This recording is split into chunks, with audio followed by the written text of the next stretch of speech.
Back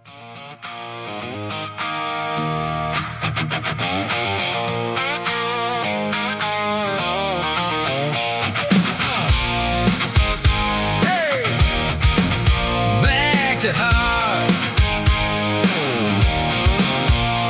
Sun still rising on a worn out town, paint peeling off them old brick signs. Folks work hard, keep their heads down, trying to hold on to better times. Used to leave your door unlocked at night, now everybody's got a camera on. Still got faith if we get it right, we can fix what's gone wrong. Ain't about talk, ain't about show, it's about the way we live, the way we know. Let's get back to dirt roads, back to porch lights, never standing up when it ain't polite. Cold beer, hot true stars up above, a little less noise and a whole lot of love. Red, white, blue ain't a trend we chase, it's sweat on your shirt and calloused hands grace. If we're gonna stand, we don't stand apart.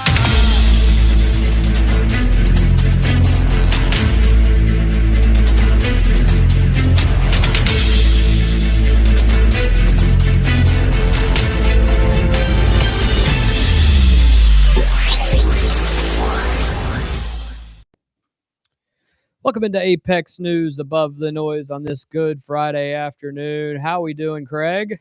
Doing great. Glad it's Friday. We are all every day's Friday to me. I know when you're retired or Saturday. Yeah. 5 stories tonight at our 4:00 hour, and this Friday's show is loaded live here at Creekside Studios at the Yak Shack.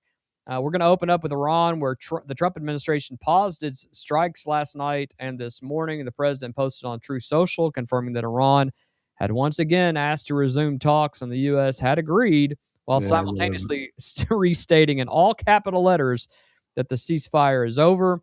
We're also going to explain something about the railway bridge strike that hit Iran's northeastern province this week, because the full significance of it now has come into focus.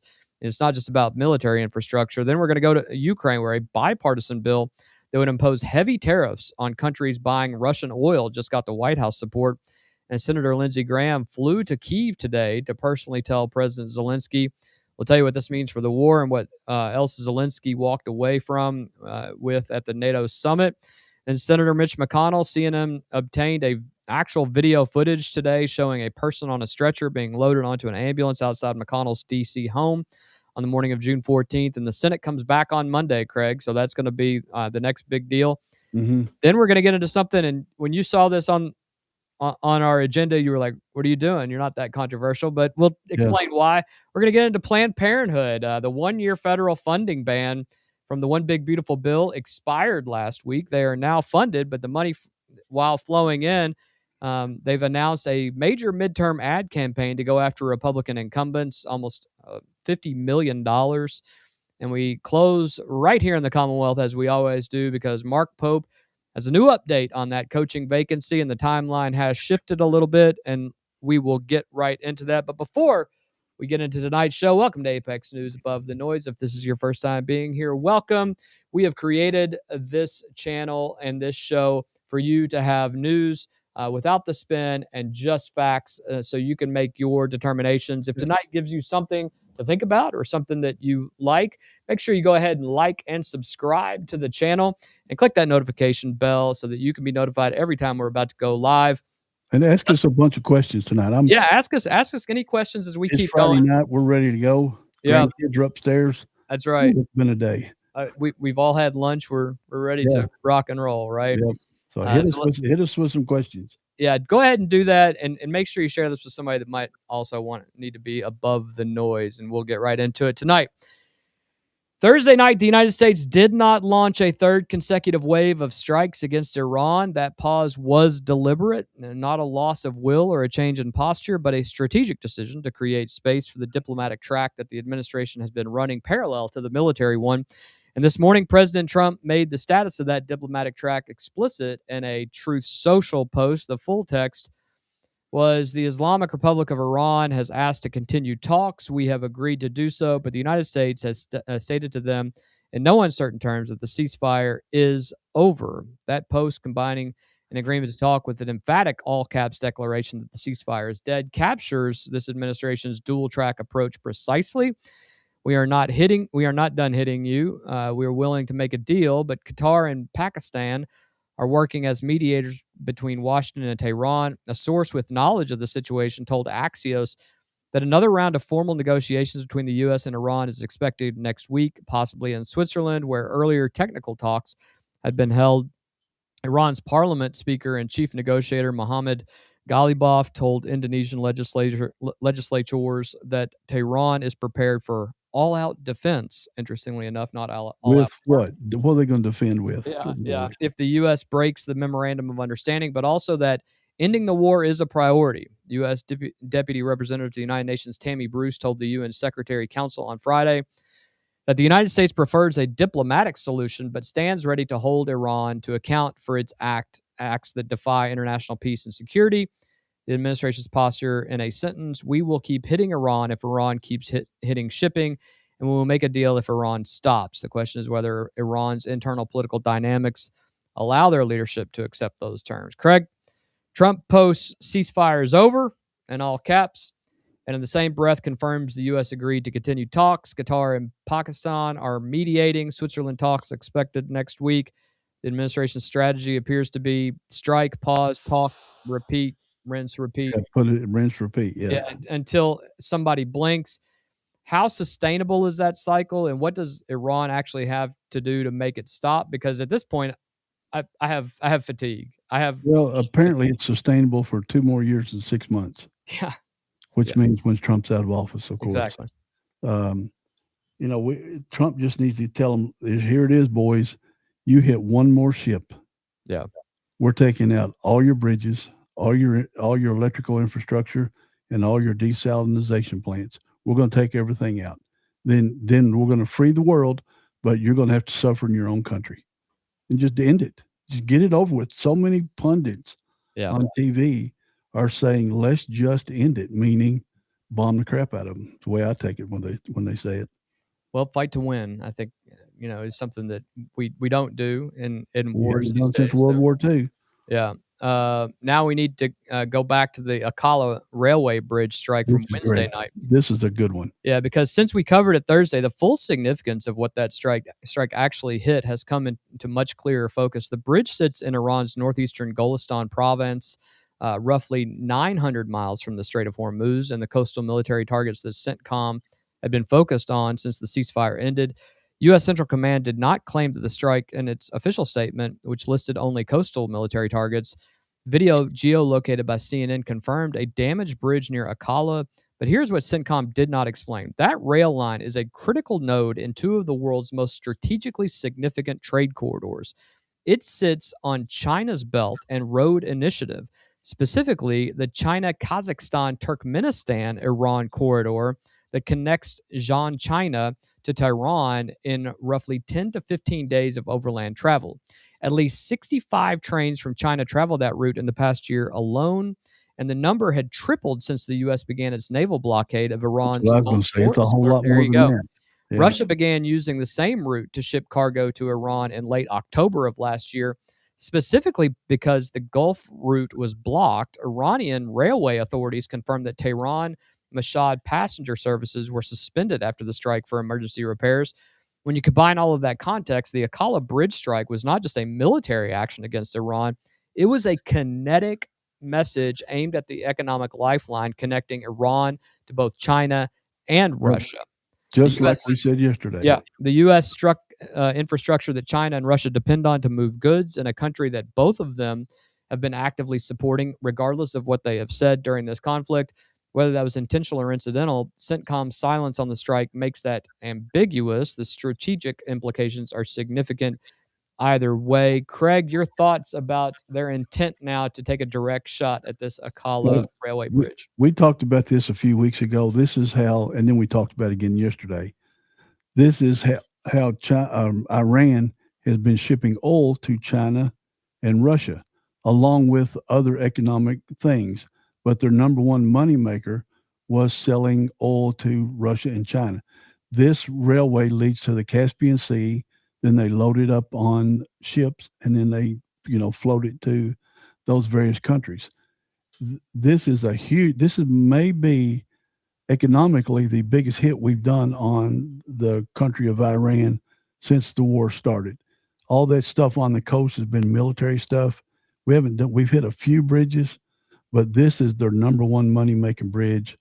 They'll play it down that they'll say that, well, it stopped passenger traffic, it stopped getting food into the country, things like that.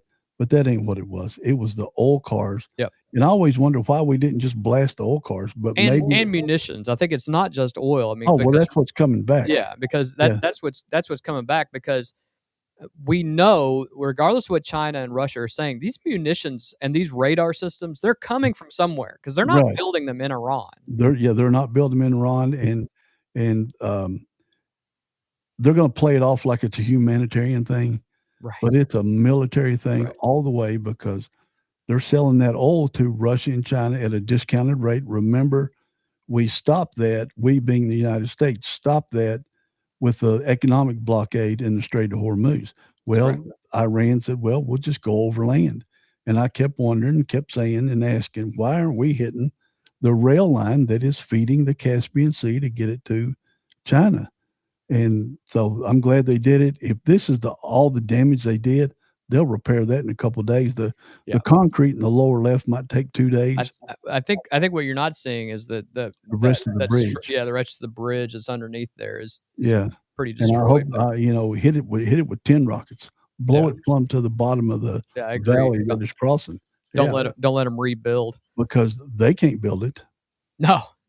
It's always other countries that are building. China might have to send some of their engineers over there to build it, and hell, if they do that, China will rebuild the sucker in about 5 days. Yeah. Because they're good at building stuff. They are. My take on this, and I want to be precise about what we know and what we don't.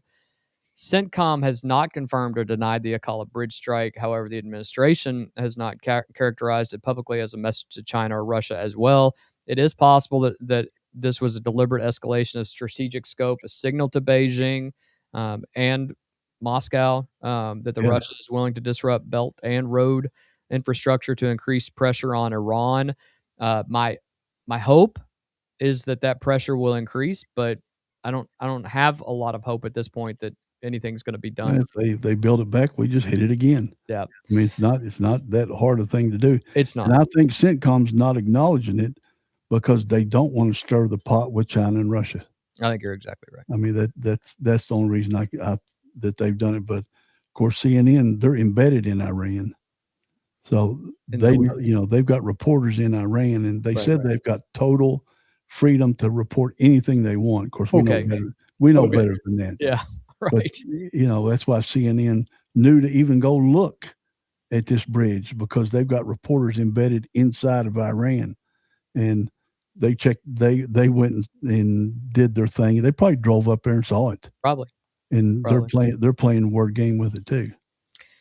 Well, from the Strait of Hormuz to the plains of Ukraine, because this morning the Trump administration put its support behind a piece of legislation that would impose heavy tariffs on anyone buying Russian oil, and Senator Lindsey Graham flew to Kyiv to deliver the news personally to Zelensky.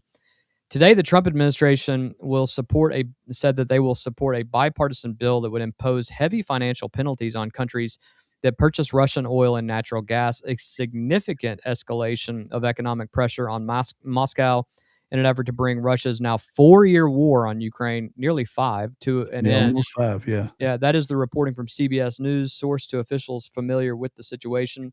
The bill is sponsored by Republican Senator Lindsey Graham of South Carolina and Democrat Senator Richard Blumenthal of Connecticut, two senators who have been pushing sanctions legislation on Russia since the early days of the conflict.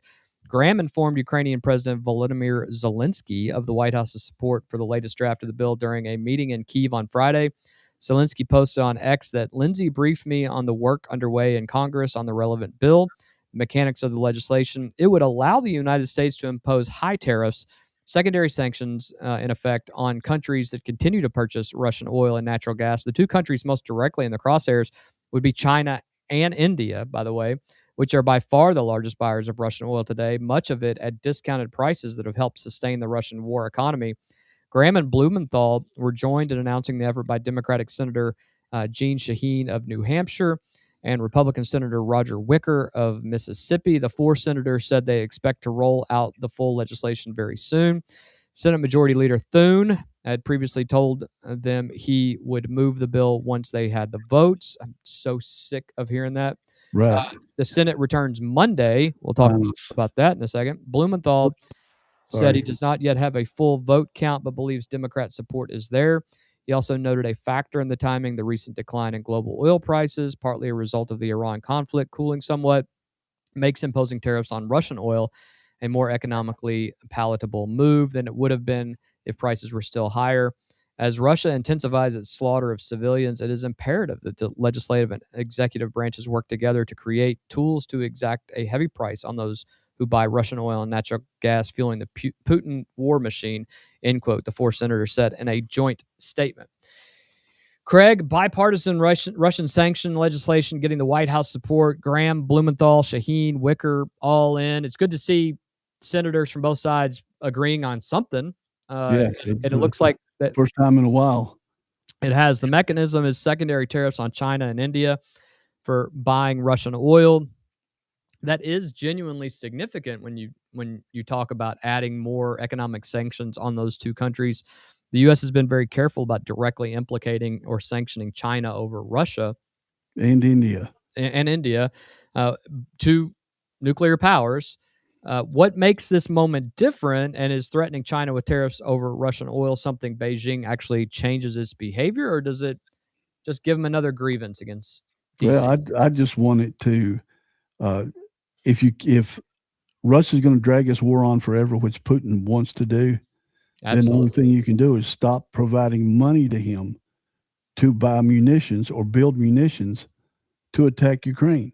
I never understood at the beginning of this war, if you remember, while the war is going on, while Europe is complaining about Russia invading Ukraine, killing civilians at will, they were still buying oil and natural gas from Russia, which was fueling their war machine. I mean, it's like going in one ear and out the other and out the back of their head too. It was a dump. Finally, they stopped. Finally, after pressure from Trump, not Biden, they finally stopped it. So that's, if you can't beat them militarily, go after them economically, because Russia's a giant country, but Europe's, because I've checked this out, Europe's GDP is, I think, around 12 times larger than Russia's. Russia's is actually kind of small considering how big a country it is. Yeah. So just stop it economically. I think you're going to talk about something later, so I'm not going to talk about it, but open up the door for Zelensky to bomb the crap out of Moscow. Get the citizens already turned against Putin. You give him a little extra incentive. He's paranoid as can be. If you remember during COVID, he wouldn't let any of his elected officials, military people, get within 50 feet of him. He'd be at one end of a table and everybody else would be 50 feet away. Classic photos. And so the guy's paranoid. Germaphobe. Oh, massive. And so they probably got a food taster, before. Which is hilarious because they murder people by poisoning them and everything else. The chemical. Yeah. And then just touching their skin, and it slides into their skin and they die a few days later from radiation poisoning. I mean, it's James Bond movie type stuff. But I'm glad they're doing it. I hope they hold their feet to the fire.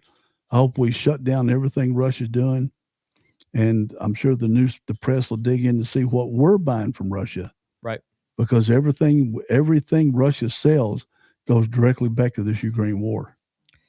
Well, and I think that's what people miss, is that somehow, some way, there is funding going to these 2 countries to continue this mincemeat that they're making of humans on the front lines. 35,000 deaths a month. A month. On both sides. And that hasn't slowed down. It's increased a little, actually. Yeah. It used to be 30,000. Now they're putting under 35,000. I don't know how they haven't run out of people. Well, I think they are. I mean, I think reality is that they're still putting people out there, but at some point you just can't.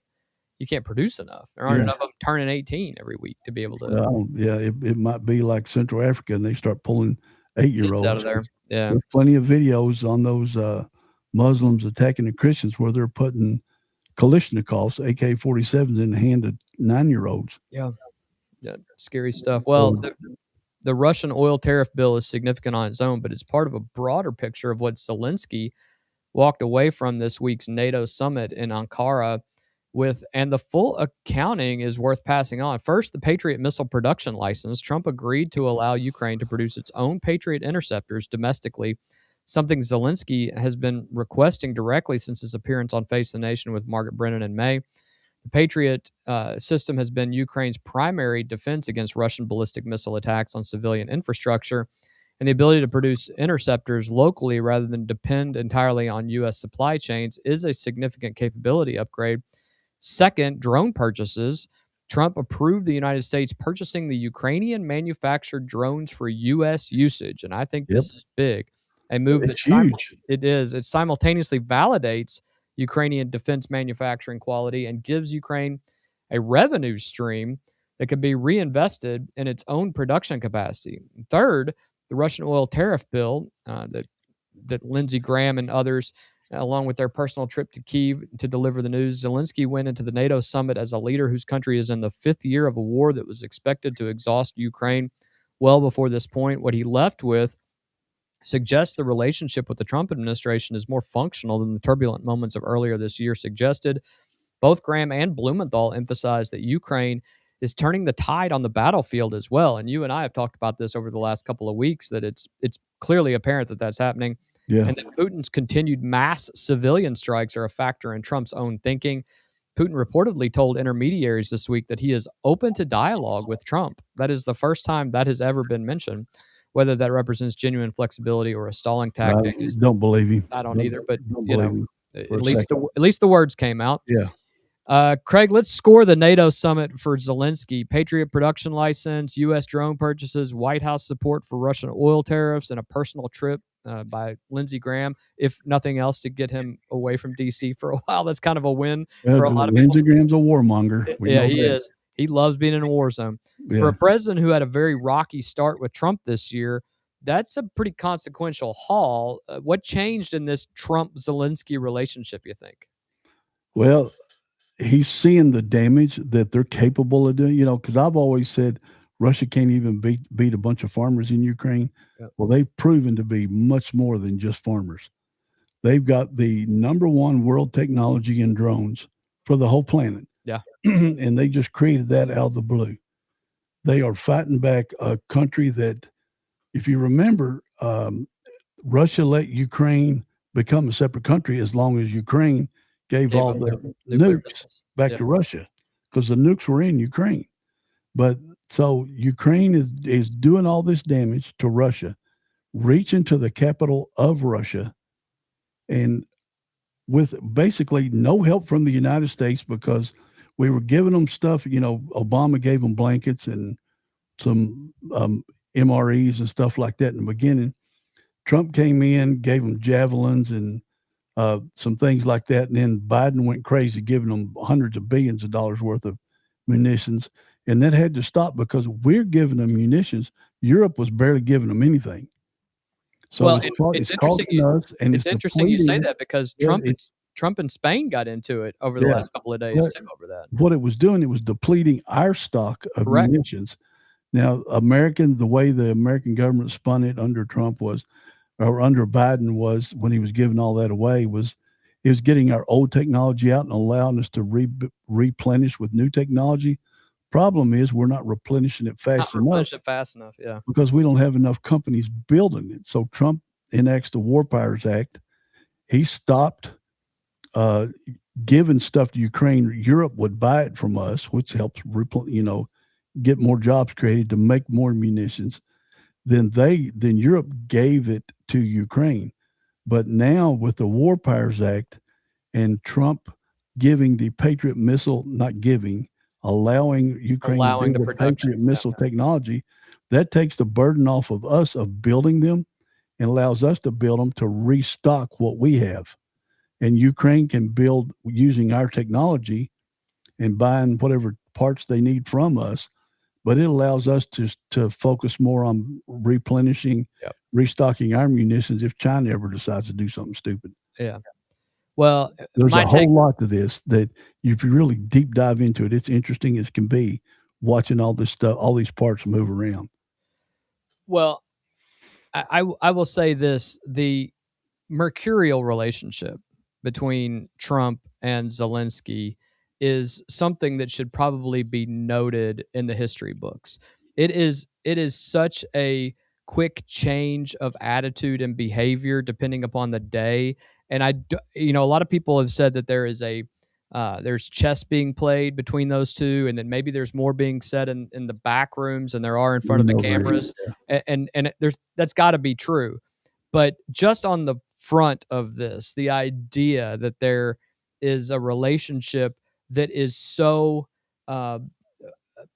based upon the perceived attitudes of the two leaders and not much more at this point. And now I like the idea from Trump that we're going to use this as I know we haven't finished Iran. I know we need to finish Iran, but it was like he had these things set out in his mind, Venezuela, Iran, Cuba, and maybe Ukraine in our hemisphere. Yeah. So Iran got in the way. Iran got in the way. And it's a point that was made by Joe Rogan yesterday on his podcast, and I truly agree with him. I truly do, is that Trump and the Republicans were coasting, right? We're coasting. Things were going good economically and otherwise.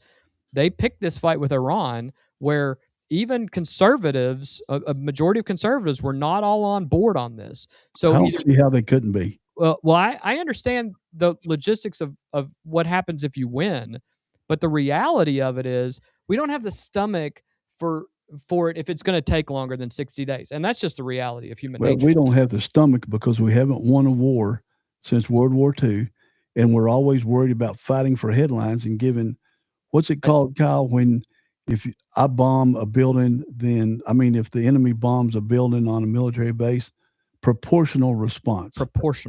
Trump threw that proportional response crap out. Yeah. And, it was under Clinton. It was under Bush. It was under Obama. It was under Biden. And it was under Trump 1, to be honest. Yeah. But finally, he's seen the light and says, hey, if they hit 3 of the ships we're trying to protect coming out of the strait, we're going to bomb half your country. Yeah. And which is what he did, earlier this week. So it's time we win a war, that we get American pride back, and we show the planet who's king of the darn hill. And I agree wholeheartedly with that. And now that the weekend is here, I fully expect that there will be things blown up, because that's what happens after Fridays. After Friday, yeah. It seems like, that's when big news drops and things like this happen. From Kyiv to Capitol Hill, because the question of who will be in that Senate chamber on Monday to vote on any of this legislation got a new and significant development today when CNN obtained footage that no one in Mitch McConnell's office is going to want to talk about. For nearly 4 weeks, the public account of what happened to Senator Mitch McConnell on June 14th is rested on emergency dispatch audio indicating a cardiac arrest call at his Washington residence, a statement from his office that he continues to improve, a set of phone call accounts from Senate colleagues, all lasting how long, Craig? 20 minutes. 20 minutes, that's right.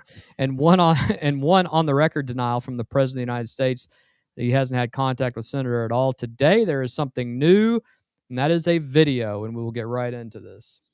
CNN obtained video of emergency responders taking Senator Mitch McConnell to an ambulance. The neighbor who shot the video told CNN the Capitol Police blocked the street, and other neighbors reported seeing McConnell's face. This was a month ago, and it comes nearly a month after a spokesperson for McConnell first reported that the senator has been hospitalized, but few other details have been released. Let's get to Andy Greer, who helped break this story. So talk to us about this. Say that again, Craig. That wasn't much of a video. Oh, they haven't shown it. They haven't shown all of it yet. This video and how it fills in the pieces of the puzzle. So, John, what I heard from a neighbor of McConnell's around 8:30 in the morning on June 14th, this neighbor opened their door to commotion on the street. They saw 2 ambulances, a fire truck, and Capitol Police had blocked off the entire road. So this neighbor stayed on the street to try and figure out what was going on. And about half an hour later, at around 9 o'clock in the morning, this neighbor saw a person from McConnell's home being carried on a stretcher into an ambulance and said that they saw this person was wrapped in a blanket and that their feet was exposed, and that another neighbor standing next to them identified McConnell's face and saw that McConnell wasn't wearing an oxygen mask. So the firsthand witness that I spoke to said that they tried to ask Capitol Police what was going on, and all they were told was it was a medical emergency. They wouldn't confirm who it was for. And these new details. For a question, we'll go back to it, but in today's age of social media, that person gets a picture, a video of McConnell being loaded in an ambulance. Their friend identifies it as Senator McConnell, and somehow that didn't get out on social media. That person would get 100 million clicks and be interviewed by CNN. It is. I didn't want to forget having to say it's bizarre. It's bizarre. Yeah, I don't know how else to put it. Yeah. That's essentially the entirety of the footage. But, in today's where everybody, they cannot wait to get a video out. They had video like that, and especially people in DC who know what a big story this is. I mean, did the Secret Service find those people and said, "Hey, no"? I'm shocked that they actually were able to obtain it from CNN, but CNN obtained the footage that appears to show Senator McConnell being loaded on a stretcher and lifted into the back of an ambulance on the morning of June 14th.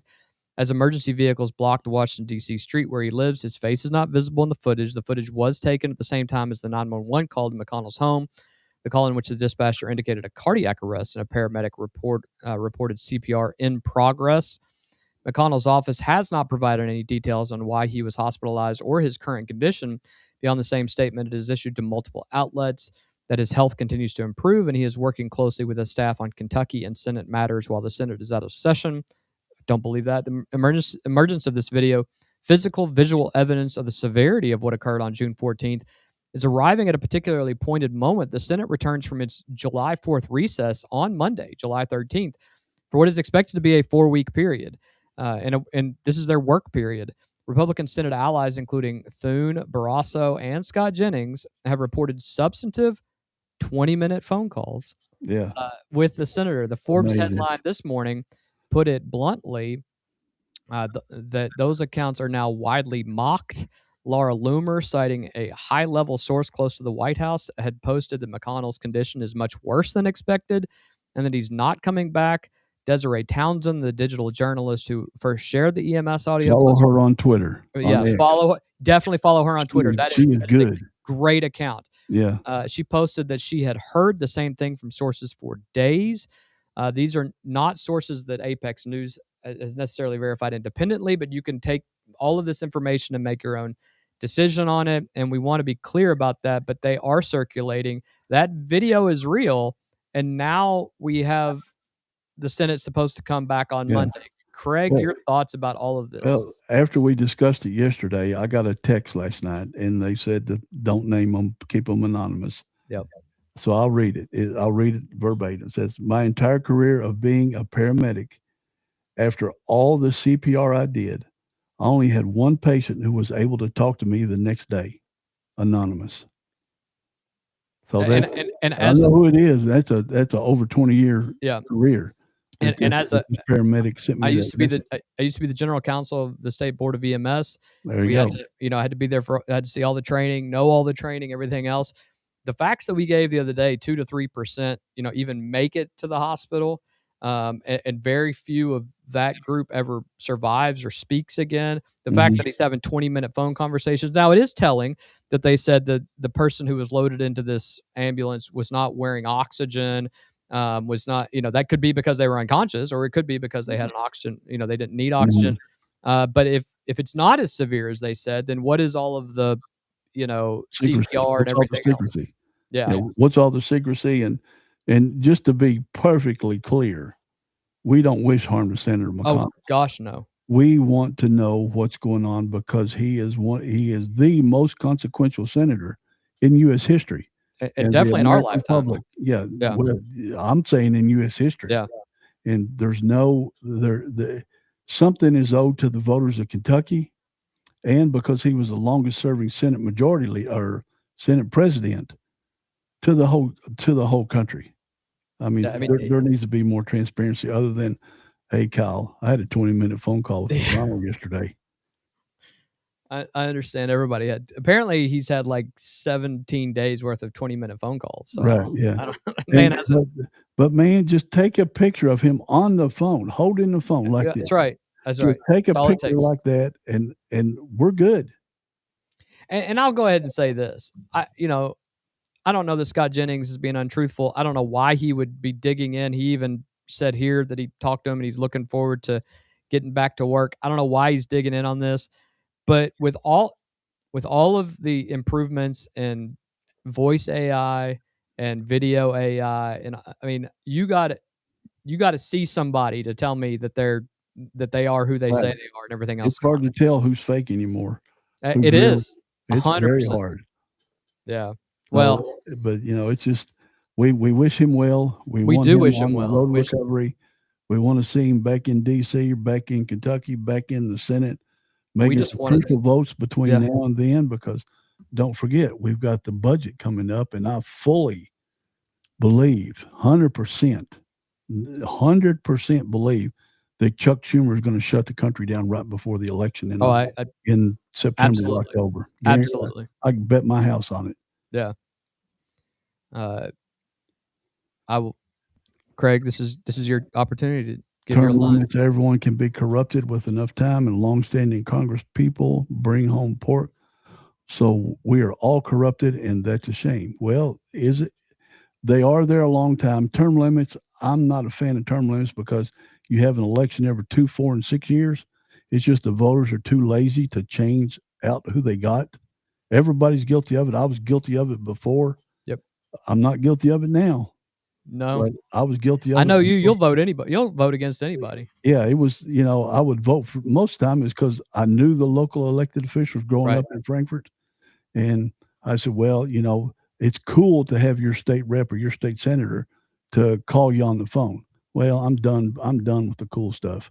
I want some effective leaders. I know all our guys now. I want some effective leaders, and something's got to change. If this country's going to improve, then something's got to change. We got to stop putting people like Nancy Pelosi, Mitch McConnell, all these others in office for 40 and 50 years. It's ridiculous. I mean, I'd be for changing out Susan Collins in Maine, except for who the DSA is running against her that's trying to ruin the country from the inside. Did you watch that? Check the video out on my Facebook page. Did you watch the interview of the two people on that found Grand Platinum? Girl and guy, yeah. And the guy, what a wimp. I mean, they went out and sought him out. Did you vet him? No. We saw a video of him. Yeah, we saw a video of him, and I read some stuff about it. Yeah. Did you do this? No. Did you talk to him much about this? No. They just found a husky male Marine, macho dude, and he is a macho dude that talked strong game. He wasn't a politician, and he believed in Democrat Socialist of America's ideas. That's why they picked him. They didn't vet him a lick, obviously. No, and their vetting team didn't even find out about their vetting. They paid a firm to go out and vet this guy, and didn't know that he had a Nazi tattoo on his chest. There's videos all over of this guy. Don't say Nazi, say SS. It's much worse. Yeah, it's much worse. It's just one of those situations where that vetting company. That vetting company took that money and went to the Bahamas for a week. Something. Well, the Senate's return on Monday is now carrying a weight it would not have under ordinary circumstances. Republicans hold a one-seat majority on the Senate Appropriations Subcommittee on Defense, the panel that handles the National Defense Authorization Act, which is the primary vehicle for authorizing military spending and which both parties have agreed needs to be passed this session. Guess who chairs that subcommittee? Mitch McConnell. Yeah, he also chairs the Senate Rules Committee. His absence will be felt most acutely on precisely the legislation that the Ukraine story and the Iran story make most urgent. Beyond the immediate legislative calendar, there is a legal picture worth explaining clearly, because it has become the subject of significant speculation here in the great Commonwealth of Kentucky. Kentucky passed House Bill 622 in 2024, which stripped Governor Andy Beshear of the power to simply appoint a replacement to a vacant Senate seat, which is very common across the country. It's also... Yeah, there's only 5 states that have done what. Correct. Kentucky was the 5th. Correct. But it's also instilled in our Constitution, in the Kentucky State Constitution, a power most state governors have. They took it away from them. Under Kentucky's current statutory law, a vacancy triggers a special election. The timing of when that vacancy occurs relative to the general election on November 3rd matters enormously. If a vacancy is declared before August the 8th, a special election must be called. If a vacancy occurs after that date, which is 3 months prior to the November 3rd election, the seat remains vacant until the winner of the general election takes office in January. Republican Andy Barr is widely favored to win Kentucky's open Senate seat in November. We said the other day, 15 to 20 points, he's going to win, which means the GOP has an incentive to delay any formal vacancy declaration past November the 3rd, November the 8th, whichever that date is, if at all possible. Legal experts quoted by Colorado Politics have described the situation as, we're testing the law. I don't know why, but as you and I said last night, what we have here is a situation that is a moot point at this point, because you don't have that. You can't go to court and ask for something that may happen in the future. But Franklin Circuit Court is waiting for that lawsuit to be dropped. I mean, I'm sure it's already written. I have no doubt. Yeah, well, sure they have already drafted. And Judge Wingate and Shepard are just. They're probably preparing. I don't know. I have no idea what a judge does. Yeah. I talk to them and stuff, but I'm sure they're boning up on the law. I mean, I don't know where their clerks are. Well, Mark Levin, who is a known conservative commentator who has been critical of McConnell in recent years, said this week, I was highly critical of Mitch McConnell over the years, but I hope he is getting better and hanging in there. I wish him well as he moves into retirement. The phrase "moves into retirement," used by Levin, a McConnell critic turned well-wisher, is notable. I will also say this, and you said it earlier, we don't want anything bad to happen to Senator McConnell. But I will say this, there is a faction. I know that there are people who think the Republican Party is stalling. That's not necessarily true, because Andy Barr has significantly different views on things like the SAVE Act, that he would vote for, that if he were to get into office 2 months earlier, then it's quite possible at that time that they would bring that up, because that's a 1 vote switch, which is actually a two votes. Yeah, 2 vote swing. A 2 vote swing on that. Because he's been voting with Collins and Murkowski and others. Correct. And then if you have Fetterman come over, which he said he would consider doing, now you're talking about something that Thune couldn't say he didn't have the vote. So there are a significant amount of people in the Commonwealth of Kentucky who would simply just like to know what his status is to determine if we're going to move forward with these issues or otherwise. The other thing is, he could resign. He theoretically could resign, but he's not going to, because as long as he's sitting in that position and he's still alive, even if he's not voting, then it's not a vote for Trump. And I saw a crazy thread on X last night, said that Senator McConnell's in a freezer truck out in the boonies in New Mexico, and we're out on the desert, and they're holding him till after August. Because the other senators, governors have disappeared for a month. Yeah. And nobody seemed to care where they were. Right. So, same analogy, but Alvy's throwed up a few questions, and we'll go about, I don't want to, he said, you're going to give up pork for a backbencher. We all need, I don't know, 2 Hal Rogers is mine.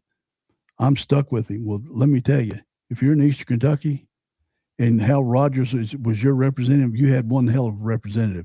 He has helped Eastern Kentucky so much, more than anybody ever possibly could, during his 2 terms of leading the House A&R. But I will also say this about Hal Rogers, and to Alvy's point, he is not a pot stirrer. No, That is not Hal Rogers' job. Hal Rogers' job is to bring that money back to Eastern Kentucky. Yeah, right? and he did it. With all the drugs and all the different things, he's been a great representative. A lot better than you hear of Hal Rogers over the years, over the decades, where other congressmen in Kentucky you don't really hear. They don't make national news, and Thomas Massey and Rand Paul every now and then, but I'm not a fan of term limits because you can vote them out every time. Yeah. Kyle, address this one since you know Rand Paul. Oh, well, let me. I'll do the Rand Paul one. I will say, I was a big supporter of Rand Paul. I helped get him elected in 2010, the very first time. He made it very clear that he was very much for term limits. We believed that he would probably bring that same kind of energy to his own campaign and his own term there. Now he's in his third term, and so he'll have to run again in 2028. But he's going to run. He will run. So I agree, Alvy. You're not wrong on that one. This one is actually pretty funny. Teresa Caputo, the Long Island medium, has made contact with Mitch McConnell. Yeah. This is also a good one. Thanks for joining us, Valiant. This is actually good. Officials from heaven, hell, purgatory, and the Department of Motor Vehicles have all declined to comment. It's good. I like that. Yeah, but there's all kinds of memes out there now with McConnell. And 20 minutes. Yeah, somebody put one out. They captured video of him eating a sub at Subway. Yeah, and it's just, we want him back. I don't want him to continue voting against Trump for whatever reason he's decided to do that here the last 6-8 months. But interestingly enough, it's funny you talk about guys at the end of their career voting against Trump and things of that nature. John McCain's daughter, Meghan McCain, came out yesterday and specifically said that after her father passed, one of her biggest regrets is that her and her family allowed him to continue to serve in the role for as long as he did, because he wasn't capable. And I think she would have never said that during his lifetime. But I think looking at it, we all have perfect vision in the rear view, but the reality is that we saw that with Joe Biden. We're seeing this with Mitch McConnell. We saw it with Nancy Pelosi. I mean, we have octogenarians representing us at every turn. Even with Trump, regardless of whether you think he's fit or not, if he was 65 years old, there would be no comments that he was incapable to hold the office and you need the 25th Amendment and everything else. When I'm 80 in 13 years. That's right. I hope I've got the energy this guy's got. Well, I'm not gonna deny that. You've got a lot of energy, though. I'll tell you that. Well, I hope either way. We want McConnell back to work. We do. I mean, at a minimum, just show him talking on the darn telephone in one of these 20-minute phone calls. And again, we will never on this show call somebody a liar unless we have absolute proof of it. But I have a hard time believing that he's having all these phone conversations. I have a hard time believing he's talking about the things he's talking about. But maybe he is. And maybe he's more sharp than we think he is. But show us something else besides just word of mouth. I believe Scott Jennings, but I don't know why he would talk to McConnell. Zero clue why he's taking this. Why he's doing that when he hadn't talked to him or mentioned him in years. That, hey, I used to work for you forever. I'm Scott Jennings KY. That's my X handle. But yet I haven't talked to you and gone public with it in 10 years. Well, however long he's been. And again, like we said last night, why can't Scott Jennings just go? He's in D.C. all the time. Go to the D.C. hospital and it's probably a few blocks away. I mean, it ain't like Washington D.C.'s that big. No, but he could hop in a car or get a CNN driver to take him over. Absolutely, and CNN would pay for him to go see him. I mean, they were up at 6 o'clock in the morning, hitting Trump's house and other people's houses back during the Biden era. Yeah. Well, I'm sure they'll put a camera crew with you and said, "Let's go knock on McConnell's door." You bet your butt they would. Well, from the Senate floor to a political battleground that has been building all year long because the funding ban that Republicans put on Planned Parenthood just expired and the organization is not spending that money quietly. We will get How are right they into spending it, Kyle? Well, not in a way that's helping women's health, apparently. But last year, Republicans in Congress passed the One Big Beautiful Bill Act, the sweeping legislative package that included, among many other provisions, a 1-year ban on federal funding for Planned Parenthood. It was complete ban, and then that got Court got involved. scratched back. That ban is now over. It expired last week, and approximately $700 million in annual federal funding has been restored to the organization. To understand why this matters politically, there's some context. Planned Parenthood's federal funding comes almost entirely through Medicaid reimbursements, payments the federal government makes to healthcare providers for services rendered to low-income patients. The organization provides contraception, STI testing and treatment, cancer screenings, and other reproductive health care, take that for what it's worth, to roughly 2 million patients per year, a significant Can you majority. read that list again, please? Sure. They provide contraception, STI testing and treatment, cancer screenings, and other reproductive health care. This is from their website. But what not they the say. main number one thing they're known That for. is, well, reproductive health care, I think, is where that would fall under. To roughly 2 million patients per year, at least that's how they would classify it, a significant majority of whom are at or below the poverty line. Republicans who supported the 1-year ban framed it as a measure to prevent federal dollars from subsidizing abortion services, even though the Hyde Amendment, in place since 1976, already prohibits federal funding of abortions except in cases of rape, incest, or to protect the mother's life. Planned Parenthood and its supporters argued that the ban defunded a critical healthcare provider for vulnerable patients without actually restricting abortions. The ban passed as part of the One Big Beautiful Bill reconciliation package.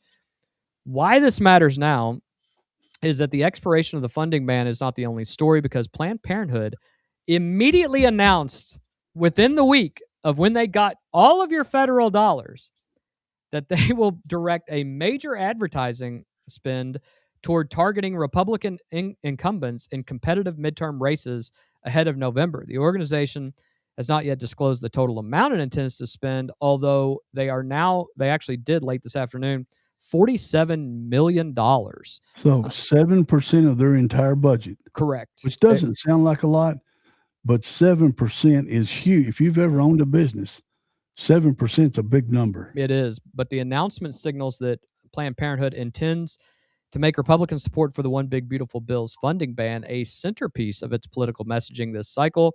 This is a midterm environment that has already structural headwinds against the president's party. The party in the White House typically loses seats in a midterm election. That is a historical norm with very few exceptions. Republicans are defending a narrow House majority and a Senate map that, while favorable, has been complicated by the Plattner situation in Maine and by competitive races in other states. Abortion and reproductive health care have driven Democrat overperformance in every major election since the Supreme Court's Dobbs decision in 2022, the 22 midterms, the 2024 presidential election, and multiple special elections in between. Planned Parenthood's political arm spent over $40 million in the 2024 cycle. They have already announced that they're going to spend more, with $700 million in restored funding to deploy organizationally in a political operation targeting Republican incumbents in the suburbs. Craig, Planned Parenthood gets all their money back. They've already said they're going to spend $47 million on a 1-year, blitz of Not 1 year, ads. 4 months. Yeah, and on a night when we're covering Iranian ceasefire talks and Ukraine sanctions, it's easy to lose sight of the story that may actually decide who controls the House. This is big dollars that are going to be spent in some rural and some suburban and rural areas. You mentioned in there about halfway through your read that Planned Parenthood was concerned that a thing was defunded. Well, what are they defunding with $47 million going to TV commercials and newspaper ads and mailers? Right. How many, I ain't going to say million, how many hundreds of thousands of women off that list you read could have been helped with $47 million? I mean, hundreds of thousands of women could get care if they weren't spending $47 million on TV ads and mailers and newspapers. Their counter argument will be, well, there is no counter argument, though. We have to fight evil Republicans who want to cut our funding. So they're using American tax dollars that are meant to help indigent women with their health care, but it's more important to spend 7% of your whole budget on newspaper, TV, and mailers. Yeah. Who only gets rich is the people that create the stuff, which, could be a friend of somebody in Planned Parenthood that's get printing all this stuff, and the posters and the protests. All this stuff is funded out of this $47 million. But women in Eastern Kentucky, West Virginia, Mississippi, Alabama will not get the care that these tax dollars are meant to provide because they're spending it on newspapers, TV, and mailers. I do not. That's pretty good, wasn't it, Kyle? That's actually really off good. The cuff. That's pretty good, Craig. I have to admit, you kind of killed it right there. Yeah. My take on this is that the Republican side of this is we don't want to fund abortions. We're happy to give, all of the Medicaid and Medicare reimbursement amounts to help, women's health issues, as long as it's not Planned Parenthood that provides them. And that ended. The Hyde Amendment is already in effect, and they can make the argument that, well, we're not spending, dollars. You're not spending your federal dollars to fund abortions. We're doing that to fund all the other things. But the argument is always, but you would have spent money on those things for the abortion facilities if you hadn't had those as well. So we understand both sides of that. But when you automatically get $700 million in funding back, and the first thing you do is say, well, we're now launching, a seventh of our money we're going to give all the way to, fight political campaigns instead of doing our mission, which is helping poor and indigent women. If I'm a poor woman needing health care, I am upset to beat the band. Yeah, it is unfortunate, especially in a state like Kentucky that, we have needs for indigent women and families that need that. And it's a lot of money that can go to help out, some impoverished areas. $47 million is a lot of money, even today. It sure is. We're going to close tonight right here in the Commonwealth with sports like we always do. Craig, you ready to go? Yep, let's go. Okay, let's go.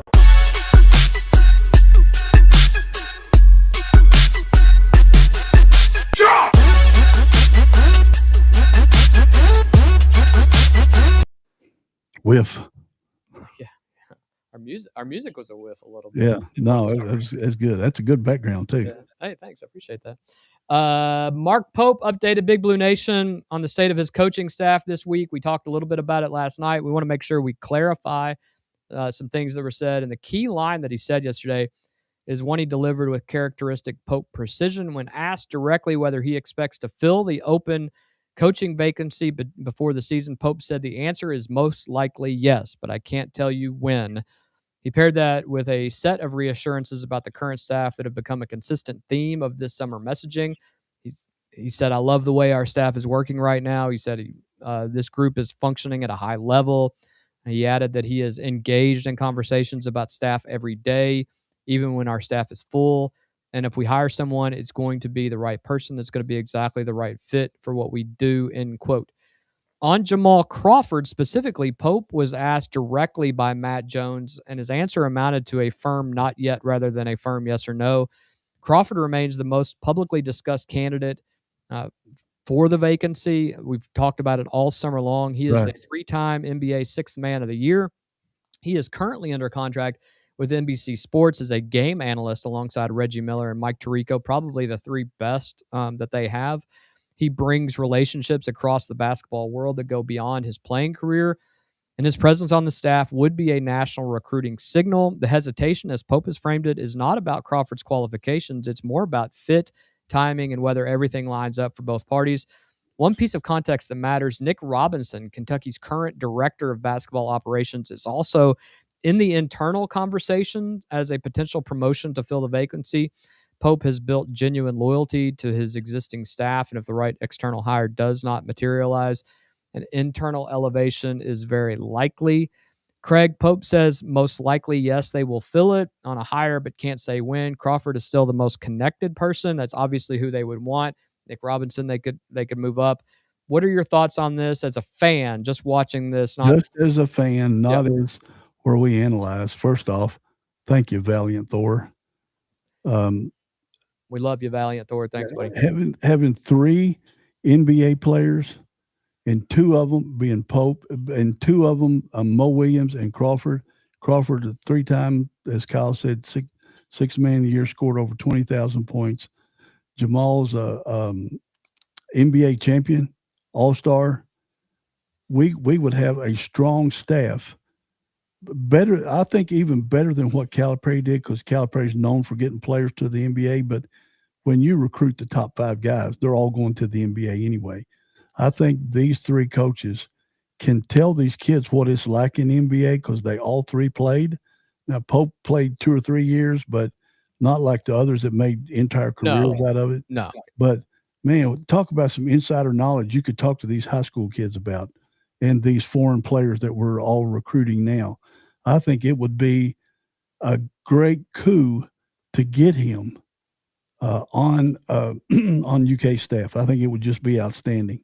Well, and let's not forget that UK has a number of guys that they could come back and get either into that GM role eventually. I know Pope is pushing against that GM role. It's got to happen, brother. He's got to happen. He can't got to do have everything. a GM. I don't care what anybody. I know you don't want to give up that control. Yeah, it can't. No matter how positive he is, he cannot do everything in today's college basketball. Not in today. world. I will say that Pope has a number of connections. Coach Pope has a number of connections because of his time in the NBA. He took a picture with Hedo Turkoglu. You may remember, Yep.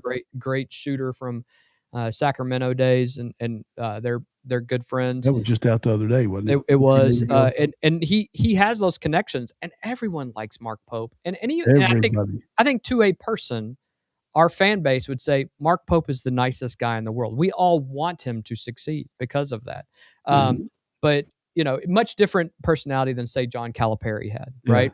Or most coaches, right? Or most coaches. I kept saying, when is Pope going to break a darn clipboard during one of these refs making these screwy calls last season? I wanted to see him throw his clipboard, 20 rows up in Rupp Arena. Oh, I agree. I think Alvy's correcting you that Pope played 6 seasons. Okay, well, good. That's even better. Yeah, that's even better. That's right. When I looked up, I thought it was 3. And were they all with Patriots? No, he had another stop in there. But what I was getting at with that is Mark Pope is genuinely liked by all these guys too, and he would be if his team is producing a great stepping stone for one of these guys, or one of these other guys we haven't even talked about, a Rajon Rondo or a Wall, or somebody that may want to come back, and Tayshaun Prince, somebody. And Wall said the other day he loves Coach Calipari, but his heart is with Kentucky. He said Kentucky coach recruited me, but Kentucky gave me the opportunity. That's let's not forget that Rajon Rondo's son will be a freshman at South Old. We'll be talking about him this fall for sure. Oh boy, we'll be every game, and then I have a distinct feeling I'm going to have a front row seat at the Ballard game that they play. Yeah, and Monsilovich said Tyler Hero called him several times to come to Kentucky. So we got the players out there that are showing that they're. and DeMarcus Cousins. Yeah. He is UK all the way. All the way. Yeah. He even said Coach Calipari's wrong for a couple of things that he's done, which I was shocked. So we've got players in the NBA that are all-stars, multimillionaires, MVPs that can be used by Coach Pope. Plus, if he gets both assistants, Crawford and we've already got Mo Williams. I mean, whew. You don't understand. You don't understand. Loaded. I don't think it's Albie says new kind of basketball, different coaches are going to take more time to adjust. We totally agree with you. Yep. Unfortunately, Kentucky, we don't wait around for things. We have the new fundraising arm of the program. We have the new analytics arm. We have new social media apps. We got to get with the times when we know a GM is going to be a legitimate thing that we're going to need. So we're all for helping out Coach Pope. We want it to be a big deal. As for Crawford specifically, this is the update that Crawford watchers specifically need to know. The timeline we've been tracking has shifted a little bit. Earlier reports had Jamal Crawford's AAU coaching commitment with his son, JJ, also a top prospect coming up. wrapping up at mid-July. That is no longer the accurate window. Crawford is coaching JJ through the Nike EYBL circuit, which is the top AAU circuit. And that schedule now runs through the Peach Jam, which takes place in late July. In fact, the last weekend of July. Right before school goes back. Yeah. Peach Jam is the final and most prestigious event of the EYBL calendar.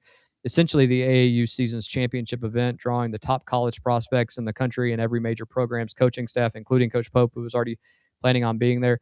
Crawford is fully committed to his son's run through that tournament, and they are favored. They have a good chance of making a deep run in that tournament. Mm-hmm. What that means practically, a Crawford decision is not coming in the next 2 weeks. It is a late July conversation at the earliest. Pope has not set a hard deadline publicly, and most likely yes on a hire does not necessarily mean Crawford is the hire.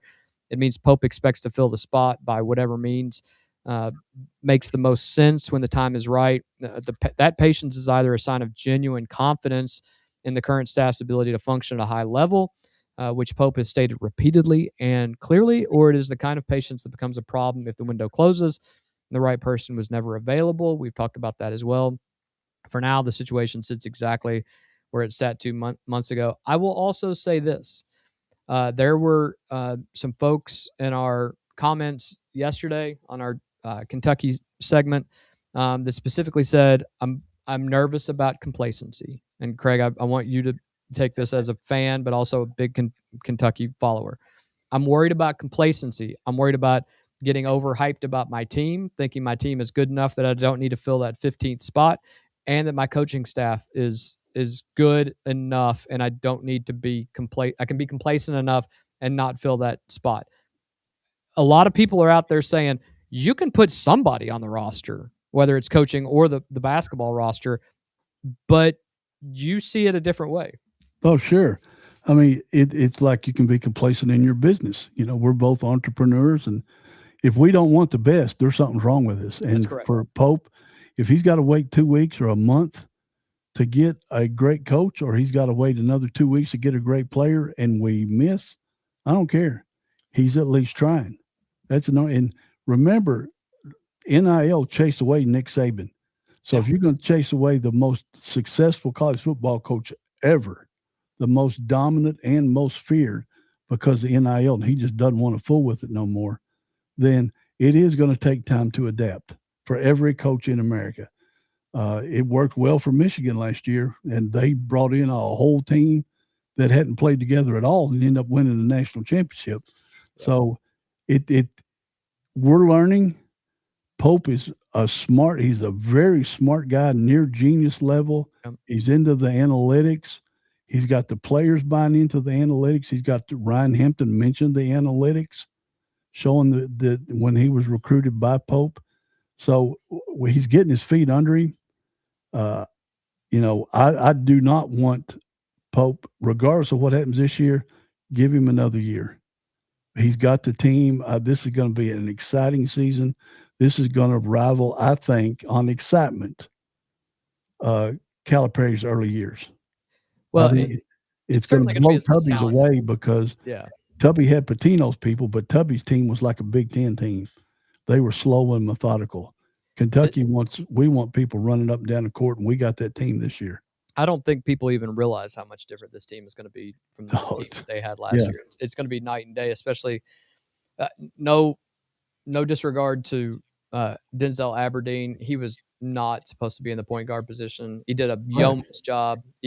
He's great, but the reality is that Zoom Diallo and Alex Wilkins are big pickups here. Yeah, they're grease lightning, man. Yeah, I totally agree. Bringing in 15 points apiece, 6, I think. Well, I'd have to look to be on the assist. I don't want to say, but they're both bringing in more than 15 points a game from a point guard position, and they weren't the star on their teams. No, that's 30 points we're going to have from the point guard position. That last year, some games we scored 60s and 70 points, but I'm expecting every game this year to be in the 90s or higher. We'll have several 100-point games before January 1. I think people are sleeping on Kentucky, and that's great. Sleep on Kentucky basketball and definitely sleep on Kentucky football. It'll make the smack talk that much sweeter. It will. These Tennessee guys talking right now. I got North Carolina and Duke people hitting me up on X all the time, and I couldn't say nothing the last 2 years. I couldn't say, I'm primed and ready. And Florida fans. Yeah. I'm Florida ready to fans. go this Florida year. fans who were terrible at one time they're loving this now. Well, Florida's, they're the best team in the country They on are. paper. Hey, listen, Alvy, I'm not opposed to having some type of bonus structure in our NIL agreement with these players. I think you're right. I think guys do end up playing if they a little harder. That's 100,000 and 5 million. 1, 2, 3. I don't know that we pay for. I don't know that we pay $5 million for each of them. Not that. No team would. Unless that's coach bonus type stuff. Players don't need bonuses. They're playing against the NBA. It used to be you could go to college and that was your bonus, but apparently that doesn't matter. But you'd have a career after college. That's correct, and most of them don't.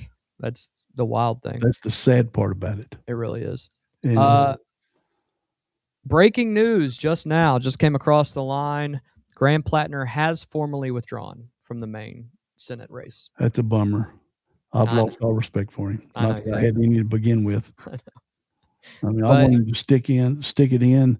After all this came out and they bailed on him so quickly. Yeah. Well, and there's some other breaking news that I read about is that Chuck Schumer knew about the rape allegation 2 or 3 days before it became public.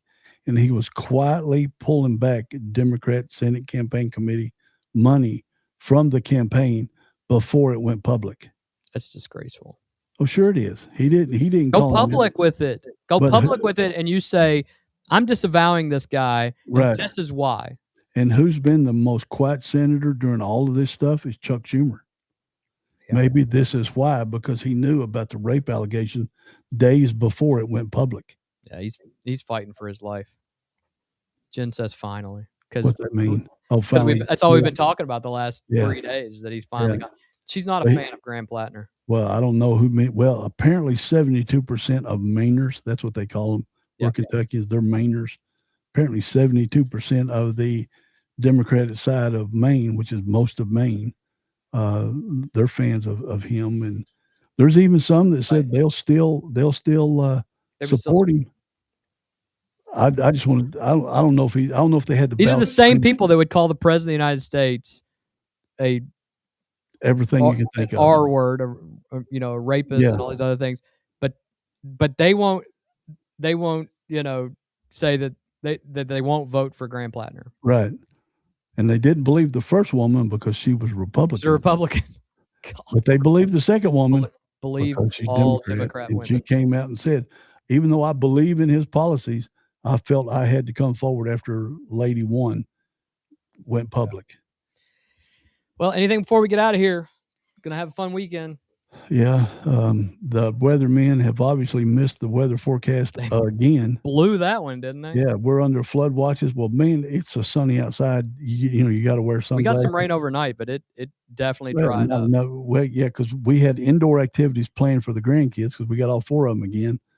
And it's been sunny outside. Why can't we go outside? And I said, let's go. I mean, the heck with it. You get out there and get dirty and wet and muddy. I don't care. That's right. We'll just send you home that way. Or they'll just jump in your pool. Not dirty, wet, not dirty and muddy. That sucker's is crystal clear with this new pool robot I got. It's got like a HEPA filter. Does yours have that? Man, it keeps that water. I mean, crystal. This is the clearest that water has ever been. I'm running that thing every night. Jen's got her Taylor kit and making that pool just sparkle. Yeah, it's amazing. And so I just sit out there and I went out the flashlight last night when I put the pool robot in the water and just watched it because it was so clear. Yeah. Almost took a video, but I'd be getting weird like it. That's right. But you'll post that and get 100,000 likes on it. Maybe. That's going to do it for tonight's show. We appreciate you guys joining us here on Apex News Above the Noise. It's Big Friday.